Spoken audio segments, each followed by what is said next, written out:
The Adventures of Sherlock Holmes, by Sir Arthur Conan Doyle. Adventure 5. The 5 Orange Pips. When I glance over my notes and records of the Sherlock Holmes cases between the years '82 and '90, I am faced by so many which present strange and interesting features that it is no easy matter to know which to choose and which to leave.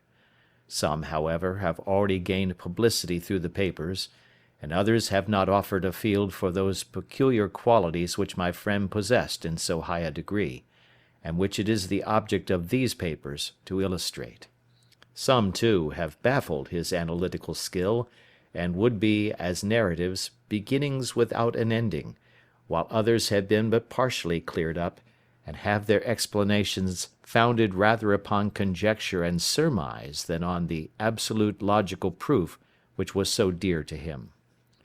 There is, however, one of these last which was so remarkable in its details, and so startling in its results, that I am tempted to give some account of it, in spite of the fact that there are points in connection with it which never have been, and probably never will be, entirely cleared up.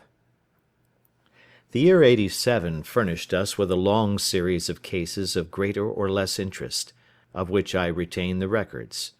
Among my headings under this one 12 months, I find an account of the adventure of the Paradol Chamber, of the Amateur Mendicant Society, who held a luxurious club in the lower vault of a furniture warehouse, of the facts connected with the loss of the British bark Sophie Anderson, of the singular adventures of the Grice Pattersons in the island of Uffa, and finally of the Camberwell poisoning case. In the latter, as may be remembered, Sherlock Holmes was able, by winding up the dead man's watch, to prove that it had been wound up 2 hours before, and that therefore the deceased had gone to bed within that time, a deduction which was of the greatest importance in clearing up the case. All these I may sketch out at some future date, but none of them present such singular features as the strange train of circumstances which I have now taken up my pen to describe. It was in the latter days of September, and the equinoctial gales had set in with exceptional violence. All day the wind had screamed and the rain had beaten against the windows, so that even here, in the heart of great, hand-made London, we were forced to raise our minds for the instant from the routine of life and to recognize the presence of those great elemental forces which shriek at mankind through the bars of his civilization, like untamed beasts in a cage. As evening drew in, the storm grew higher and louder, and the wind cried and sobbed like a child in the chimney.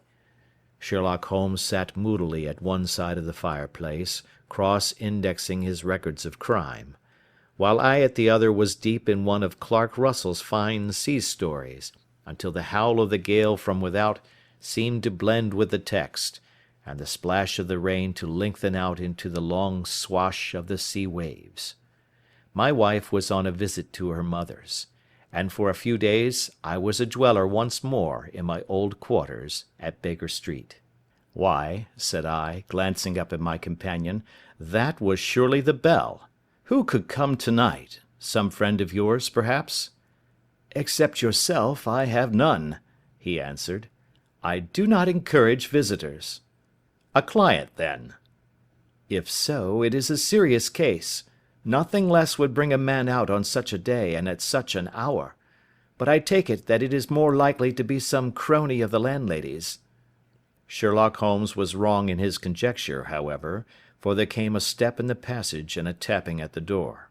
He stretched out his long arm to turn the lamp away from himself and towards the vacant chair upon which a newcomer must sit. "Come in," said he. The man who entered was young, some 22 at the outside, well groomed and trimly clad, with something of refinement and delicacy in his bearing. The streaming umbrella which he held in his hand, and his long shining waterproof told of the fierce weather through which he had come. He looked about him anxiously in the glare of the lamp, and I could see that his face was pale and his eyes heavy, like those of a man who is weighed down with some great anxiety. "I owe you an apology," he said, raising his golden pince-nez to his eyes. "I trust that I am not intruding. I fear that I have brought some traces of the storm and rain into your snug chamber." "Give me your coat and umbrella," said Holmes. "They may rest here on the hook, and will be dry presently. You have come up from the southwest, I see." "Yes, from Horsham." "That clay and chalk mixture which I see upon your toe-caps is quite distinctive." "I have come for advice." "That is easily got." "And help." "That is not always so easy." "I have heard of you, Mr. Holmes. I heard from Major Prendergast how you saved him in the Tankerville Club scandal." "Ah, of course. He was wrongfully accused of cheating at cards." "He said that you could solve anything." "He said too much." "That you are never beaten." "I have been beaten 4 times, 3 times by men and once by a woman." "But what is that compared with the number of your successes?" "It is true that I have been generally successful." "Then you may be so with me." "I beg that you will draw your chair up to the fire and favour me with some details as to your case." "It is no ordinary one." "None of those which come to me are. I am the last court of appeal." "And yet I question, sir, whether, in all your experience, you have ever listened to a more mysterious and inexplicable chain of events than those which have happened in my own family." "You fill me with interest," said Holmes. "Pray give us the essential facts from the commencement, and I can afterwards question you as to those details which seem to me to be most important." The young man pulled his chair up and pushed his wet feet out towards the blaze. "My name," said he, "is John Openshaw, but my own affairs have, as far as I can understand, little to do with this awful business. It is a hereditary matter, so in order to give you an idea of the facts I must go back to the commencement of the affair.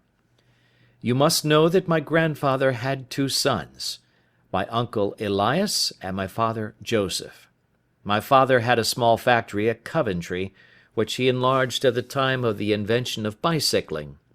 He was a patentee of the Openshaw unbreakable tire, and his business met with such success that he was able to sell it and to retire upon a handsome competence.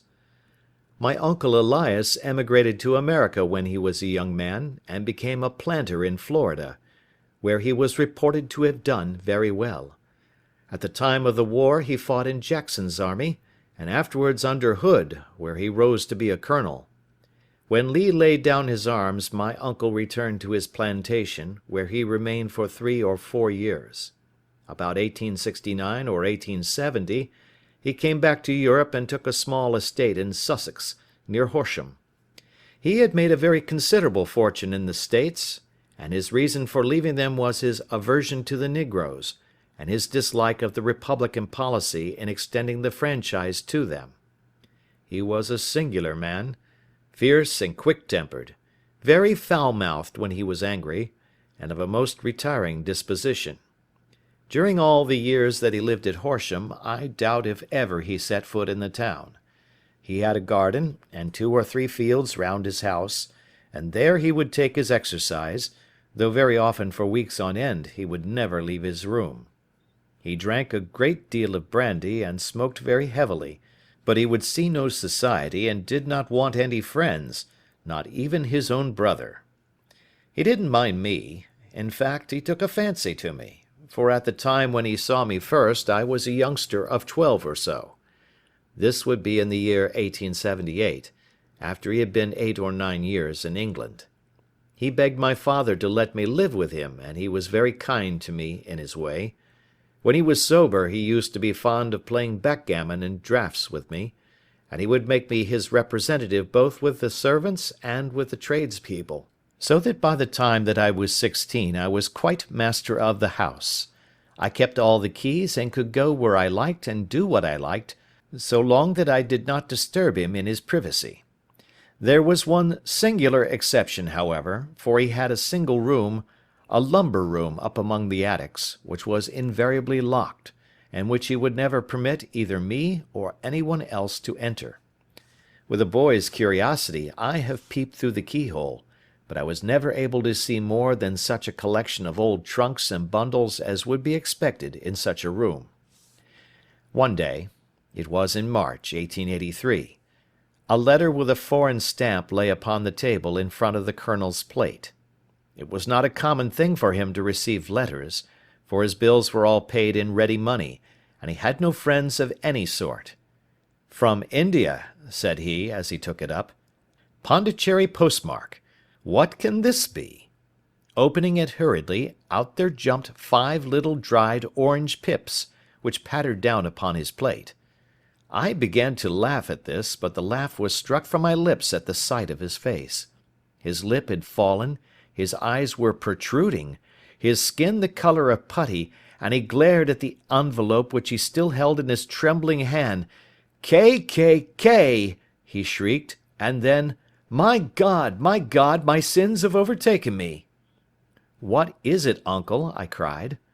"Death," said he, and rising from the table he retired to his room, leaving me palpitating with horror. I took up the envelope and saw scrawled in red ink upon the inner flap, just above the gum, the letter K 3 times repeated. There was nothing else save the 5 dried pips. What could be the reason of his overpowering terror? I left the breakfast table, and as I ascended the stair I met him coming down with an old rusty key, which must have belonged to the attic, in one hand, and a small brass box, like a cash box, in the other. "They may do what they like, but I'll checkmate them still," said he with an oath. "Tell Mary that I shall want a fire in my room today, and send down to Fordham the Horsham lawyer." I did as he ordered, and when the lawyer arrived I was asked to step up to the room. The fire was burning brightly, and in the grate there was a mass of black fluffy ashes as of burned paper, while the brass box stood open and empty beside it. As I glanced at the box I noticed, with a start, that upon the lid was printed the treble K which I had read in the morning upon the envelope. "I wish you, John," said my uncle, "to witness my will.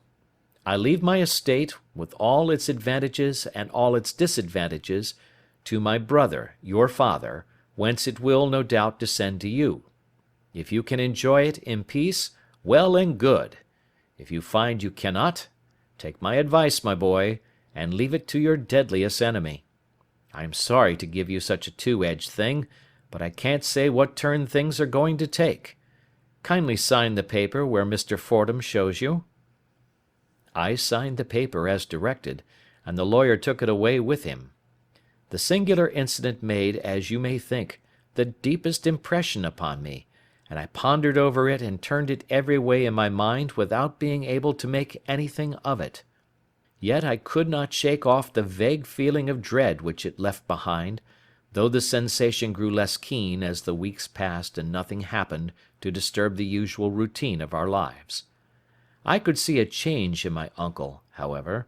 He drank more than ever, and he was less inclined for any sort of society. Most of his time he would spend in his room, with the door locked upon the inside, but sometimes he would emerge in a sort of drunken frenzy, and would burst out of the house and tear about the garden with a revolver in his hand, screaming out that he was afraid of no man, and that he was not to be cooped up, like a sheep in a pen, by man or devil. When these hot fits were over, however, he would rush tumultuously in at the door and lock and bar it behind him, like a man who can brazen it out no longer against the terror which lies at the roots of his soul. At such times I have seen his face, even on a cold day, glisten with moisture, as though it were new raised from a basin. Well, to come to an end of the matter, Mr. Holmes, and not to abuse your patience, there came a night when he made one of those drunken sallies from which he never came back. We found him, when we went to search for him, face downward in a little green-scummed pool, which lay at the foot of the garden. There was no sign of any violence, and the water was but 2 feet deep, so that the jury, having regard to his known eccentricity, brought in a verdict of suicide. But I, who knew how he winced from the very thought of death, had much ado to persuade myself that he had gone out of his way to meet it. The matter passed, however, and my father entered into possession of the estate and of some £14,000 which lay to his credit at the bank. "One moment," Holmes interposed. "Your statement is, I foresee, one of the most remarkable to which I have ever listened. Let me have the date of the reception by your uncle of the letter, and the date of his supposed suicide." The letter arrived on March 10, 1883. His death was 7 weeks later, upon the night of May 2nd. "Thank you. Pray proceed." When my father took over the Horsham property, he, at my request, made a careful examination of the attic, which had been always locked up. We found the brass box there, although its contents had been destroyed. On the inside of the cover was a paper label with the initials of K.K.K. repeated upon it, and "Letters, Memoranda, Receipts, and a Register" written beneath. These, we presume, indicated the nature of the papers which had been destroyed by Colonel Openshaw. For the rest, there was nothing of much importance in the attic save a great many scattered papers and notebooks bearing upon my uncle's life in America. Some of them were of the war time and showed that he had done his duty well and had borne the repute of a brave soldier. Others were of a date during the reconstruction of the Southern States, and were mostly concerned with politics, for he had evidently taken a strong part in opposing the carpet-bag politicians who had been sent down from the North. Well, it was at the beginning of '84 when my father came to live at Horsham, and all went as well as possible with us until the January of '85. On the 4th day after the New Year, I heard my father give a sharp cry of surprise as we sat together at the breakfast table. There he was, sitting with a newly opened envelope in one hand, and 5 dried orange pips in the outstretched palm of the other one. He had always laughed at what he called my cock and bull story about the colonel, but he looked very scared and puzzled now that the same thing had come upon himself. "Why, what on earth does this mean, John?" he stammered. My heart had turned to lead. "It is K.K.K.," said I. He looked inside the envelope. "So it is!" he cried. "Here are the very letters. But what is this written above them?" "Put the papers on the sundial," I read, peeping over his shoulder. "What papers? What sundial?" he asked. "The sundial in the garden. There is no other," said I. "But the papers must be those that are destroyed." "Pooh!" said he, gripping hard at his courage. "We are in a civilized land here, and we can't have tomfoolery of this kind. Where does the thing come from?" "From Dundee," I answered, glancing at the postmark. "Some preposterous practical joke," said he. "What have I to do with sundials and papers? I shall take no notice of such nonsense." "I should certainly speak to the police," I said. "And to be laughed at for my pains. Nothing of the sort." "Then let me do so?" "No, I forbid you. I won't have a fuss made about such nonsense." It was in vain to argue with him, for he was a very obstinate man. I went about, however, with a heart which was full of forebodings. On the 3rd day after the coming of the letter my father went from home to visit an old friend of his, Major Freebody, who is in command of one of the forts upon Portsdown Hill. I was glad that he should go up, for it seemed to me that he was farther from danger when he was away from home. In that, however, I was in error. Upon the 2nd day of his absence, I received a telegram from the Major, imploring me to come at once. My father had fallen over one of the deep chalk pits which abound in the neighbourhood, and was lying senseless, with a shattered skull. I hurried to him, but he passed away without having ever recovered his consciousness.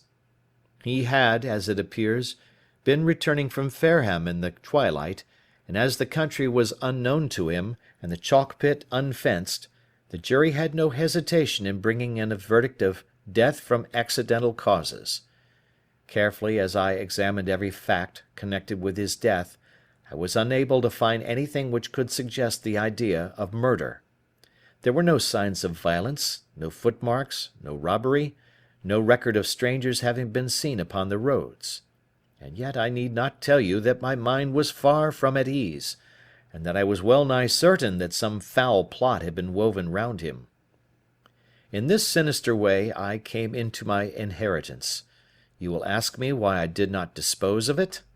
I answer, because I was well convinced that our troubles were in some way dependent upon an incident in my uncle's life, and that the danger would be as pressing in one house as in another. It was in January, '85, that my poor father met his end, and 2 years and 8 months have elapsed since then. During that time I have lived happily at Horsham, and I had begun to hope that his curse had passed away from the family, and that it had ended with the last generation. I had begun to take comfort too soon, however. Yesterday morning the blow fell in the very shape in which it had come upon my father. The young man took from his waistcoat a crumpled envelope, and turning to the table he shook out upon it 5 little dried orange pips. "This is the envelope," he continued. "The postmark is London, Eastern Division. Within are the very words which were upon my father's last message, K, K, K, and then, 'Put the papers on the sundial.'" "What have you done?" asked Holmes. "Nothing." "Nothing?"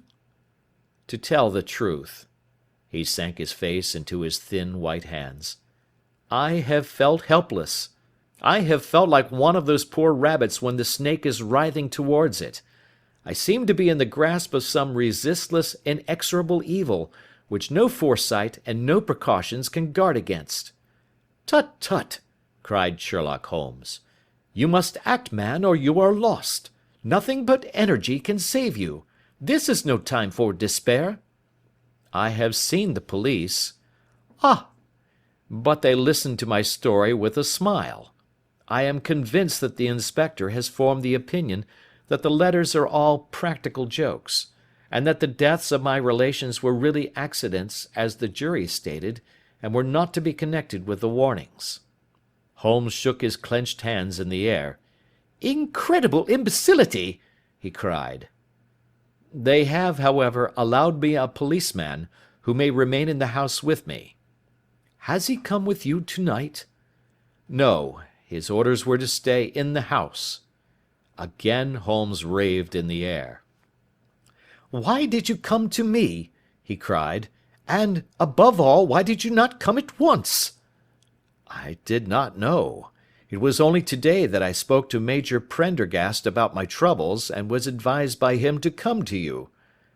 "It is really 2 days since you had the letter. We should have acted before this. You have no further evidence, I suppose, than that which you have placed before us?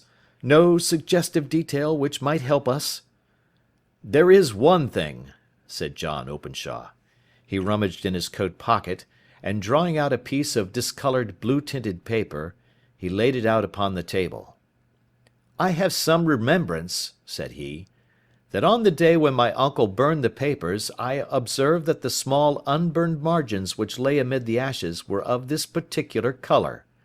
I found this single sheet upon the floor of his room, and I am inclined to think that it may be one of the papers which has, perhaps, fluttered out from among the others, and in that way has escaped destruction. Beyond the mention of pips, I do not see that it helps us much. I think myself that it is a page from some private diary. The writing is undoubtedly my uncle's." Holmes moved the lamp, and we both bent over the sheet of paper, which showed by its ragged edge that it had indeed been torn from a book. It was headed March, 1869, and beneath were the following enigmatical notices: 4th. Hudson came. Same old platform. 7th. Set the pips on Macaulay, Paramore, and John Swain of St. Augustine. 9th. Macaulay cleared. 10th. John Swain cleared. 12th. Visited Paramore. All well. "Thank you," said Holmes, folding up the paper, and returning it to our visitor. "And now you must on no account lose another instant. We cannot spare time even to discuss what you have told me. You must get home instantly and act." "What shall I do?" "There is but one thing to do. It must be done at once. You must put this piece of paper which you have shown us into the brass box which you have described. You must also put in a note to say that all the other papers were burned by your uncle, and that this is the only one which remains. You must assert that in such words as will carry conviction with them. Having done this, you must at once put the box out upon the sundial as directed. Do you understand?" "Entirely." "Do not think of revenge or anything of the sort at present. I think that we may gain that by means of the law, but we have our web to weave, while theirs is already woven. The first consideration is to remove the pressing danger which threatens you. The second is to clear up the mystery and to punish the guilty parties." "I thank you," said the young man, rising and pulling on his overcoat. "You have given me fresh life and hope. I shall certainly do as you advise." "Do not lose an instant. And, above all, take care of yourself in the meanwhile, for I do not think that there can be a doubt that you are threatened by a very real and imminent danger. How do you go back?" "By train from Waterloo." "It is not yet 9.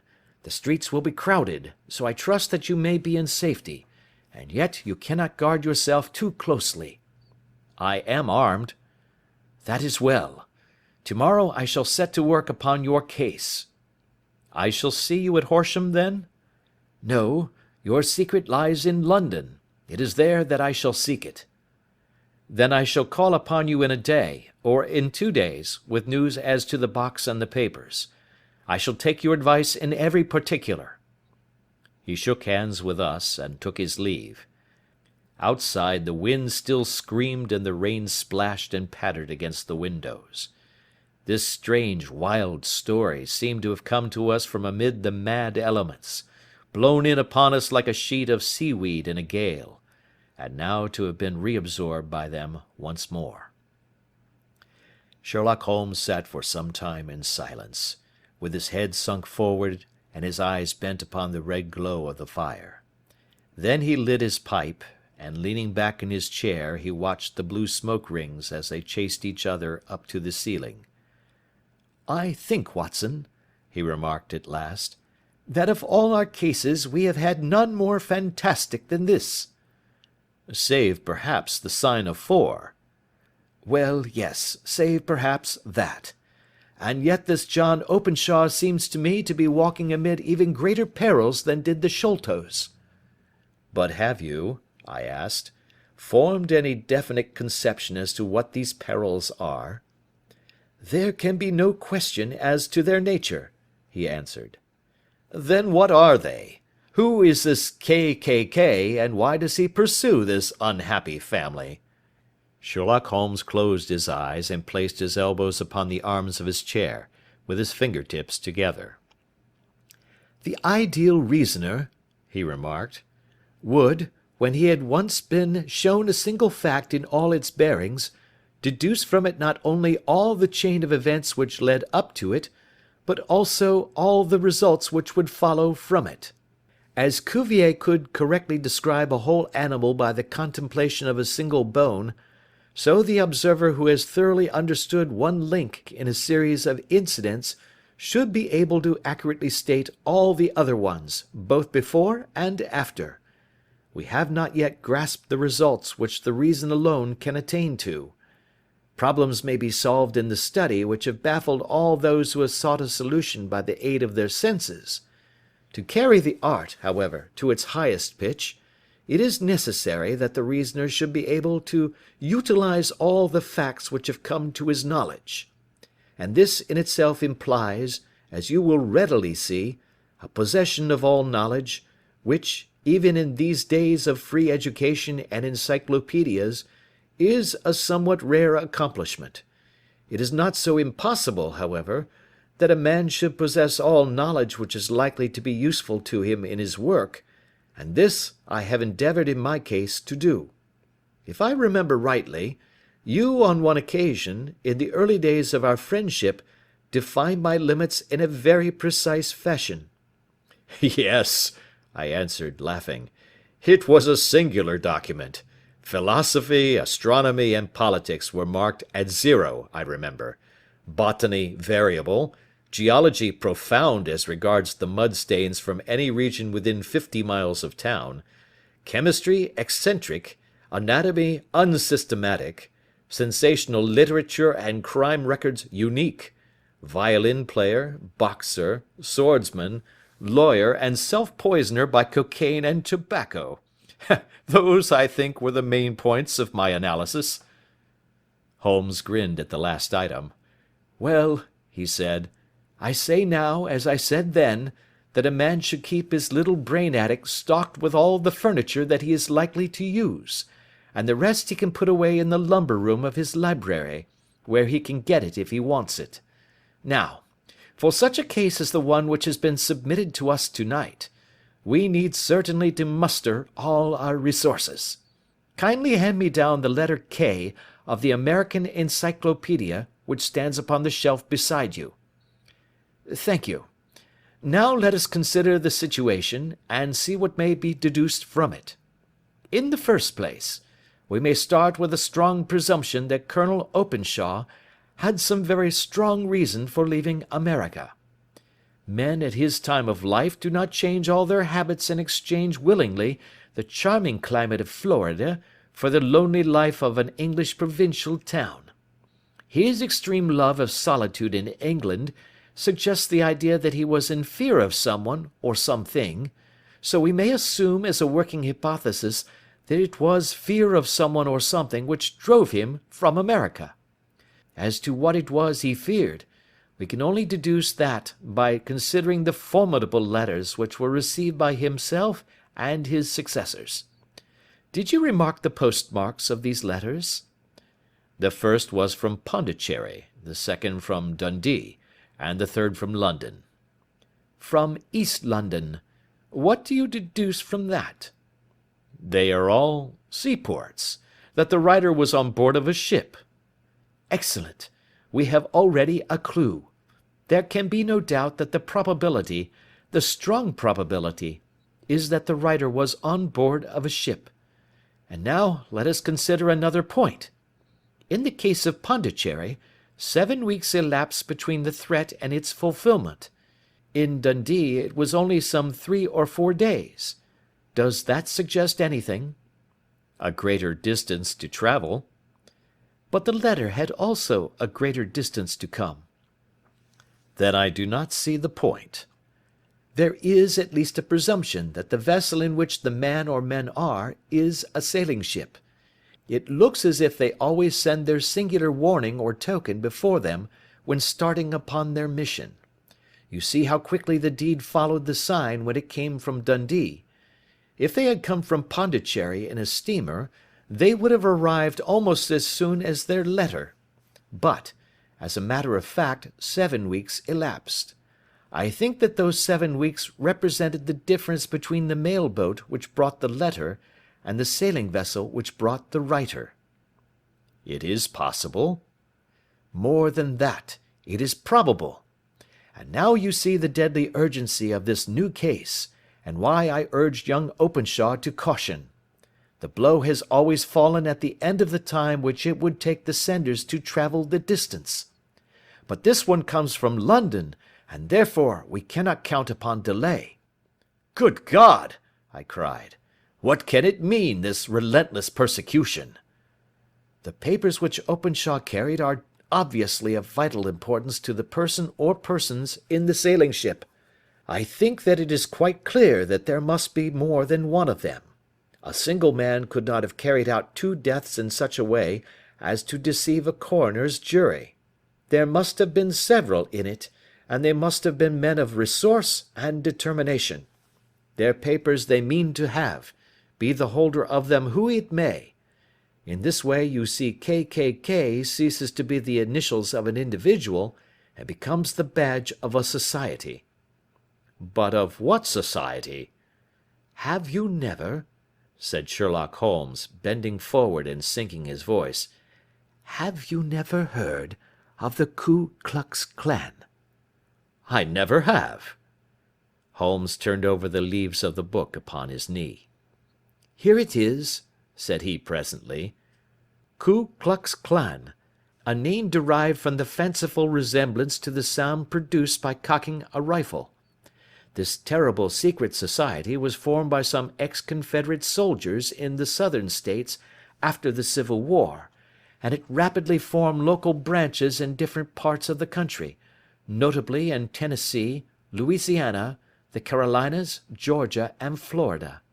Its power was used for political purposes, principally for the terrorizing of the negro voters and the murdering and driving from the country of those who were opposed to its views. Its outrages were usually preceded by a warning sent to the marked man in some fantastic but generally recognized shape, a sprig of oak leaves in some parts, melon seeds or orange pips in others. On receiving this, the victim might either openly abjure his former ways, or might fly from the country.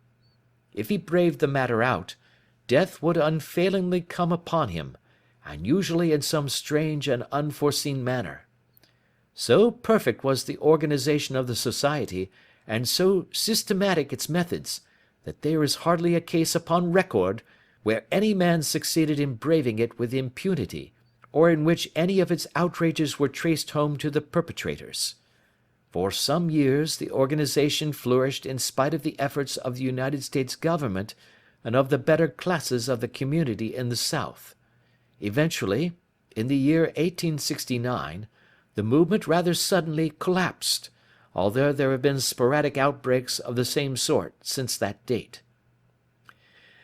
"You will observe," said Holmes, laying down the volume, "that the sudden breaking up of the society was coincident with the disappearance of Openshaw from America with their papers. It may well have been cause and effect. It is no wonder that he and his family have some of the more implacable spirits upon their track. You can understand that this register and diary may implicate some of the first men in the South, and that there may be many who will not sleep easy at night until it is recovered. Then the page we have seen is such as we might expect. It ran, if I remember right, sent the pips to A, B, and C. That is, sent the society's warning to them.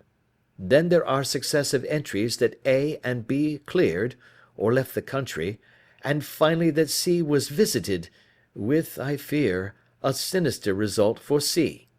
Well, I think, Doctor, that we may let some light into this dark place, and I believe that the only chance young Openshaw has in the meantime is to do what I have told him. There is nothing more to be said or to be done tonight, so hand me over my violin, and let us try to forget for half an hour the miserable weather and the still more miserable ways of our fellow men." It had cleared in the morning, and the sun was shining with a subdued brightness through the dim veil which hangs over the great city. Sherlock Holmes was already at breakfast when I came down. "You will excuse me for not waiting for you," said he. "I have, I foresee, a very busy day before me in looking into this case of young Openshaw's." "What steps will you take?" I asked. "It will very much depend upon the results of my first inquiries. I may have to go down to Horsham after all." "You will not go there first?" "No, I shall commence with the city. Just ring the bell and the maid will bring up your coffee." As I waited, I lifted the unopened newspaper from the table and glanced my eye over it. It rested upon a heading which sent a chill to my heart. "Holmes!" I cried. "You are too late." "Ah," said he, laying down his cup. "I feared as much. How was it done?" He spoke calmly, but I could see that he was deeply moved. My eye caught the name of Openshaw and the heading "Tragedy near Waterloo Bridge." Here is the account. Between 9 and 10 last night, Police Constable Cook, of the H Division, on duty near Waterloo Bridge, heard a cry for help and a splash in the water. The night, however, was extremely dark and stormy, so that, in spite of the help of several passers-by, it was quite impossible to effect a rescue. The alarm, however, was given, and by the aid of the water police the body was eventually recovered. It proved to be that of a young gentleman whose name, as it appears from an envelope which was found in his pocket, was John Openshaw, and whose residence is near Horsham. It is conjectured that he may have been hurrying down to catch the last train from Waterloo Station, and that in his haste and the extreme darkness he missed his path and walked over the edge of one of the small landing places for river steamboats. The body exhibited no traces of violence, and there can be no doubt that the deceased had been the victim of an unfortunate accident, which should have the effect of calling the attention of the authorities to the condition of the riverside landing stages. We sat in silence for some minutes, Holmes more depressed and shaken than I had ever seen him. "That hurts my pride, Watson," he said at last. "It is a petty feeling, no doubt, but it hurts my pride. It becomes a personal matter with me now, and if God sends me health, I shall set my hand upon this gang. That he should come to me for help, and that I should send him away to his death." He sprang from his chair and paced about the room in uncontrollable agitation, with a flush upon his sallow cheeks and a nervous clasping and unclasping of his long, thin hands. "They must be cunning devils," he exclaimed at last. "How could they have decoyed him down there? The embankment is not on the direct line to the station. The bridge no doubt was too crowded, even on such a night, for their purpose. Well, Watson, we shall see who will win in the long run. I am going out now." "To the police?" "No, I shall be my own police. When I have spun the web they may take the flies, but not before." All day I was engaged in my professional work, and it was late in the evening before I returned to Baker Street. Sherlock Holmes had not come back yet. It was nearly 10 o'clock before he entered, looking pale and worn. He walked up to the sideboard, and tearing a piece from the loaf he devoured it voraciously, washing it down with a long draught of water. "You are hungry," I remarked. "Starving. It had escaped my memory. I have had nothing since breakfast." "Nothing?" "Not a bite. I had no time to think of it." "And how have you succeeded?" "Well." "You have a clue?" "I have them in the hollow of my hand. Young Openshaw shall not long remain unavenged. Why, Watson, let us put their own devilish trademark upon them. It is well thought of." "What do you mean?" He took an orange from the cupboard, and tearing it to pieces he squeezed out the pips upon the table. Of these he took 5 and thrust them into an envelope. On the inside of the flap he wrote S.H. for J.O. Then he sealed it and addressed it to Captain James Calhoun, bark Lone Star, Savannah, Georgia. "This will await him when he enters port," said he, chuckling. "It may give him a sleepless night. He will find it as sure a precursor of his fate as Openshaw did before him." "And who is this Captain Calhoun?" "The leader of the gang. I shall have the others, but he first." "How did you trace it, then?" He took a large sheet of paper from his pocket, all covered with dates and names. "I have spent the whole day," said he, "over Lloyd's registers and files of the old papers, following the future career of every vessel which touched at Pondicherry in January and February in '83. There were 36 ships of fair tonnage which were reported there during those months. Of these, one, the Lone Star, instantly attracted my attention, since, although it was reported as having cleared from London, the name is that which is given to one of the states of the Union." "Texas, I think." "I was not and am not sure which, but I knew that the ship must have an American origin." "What then?"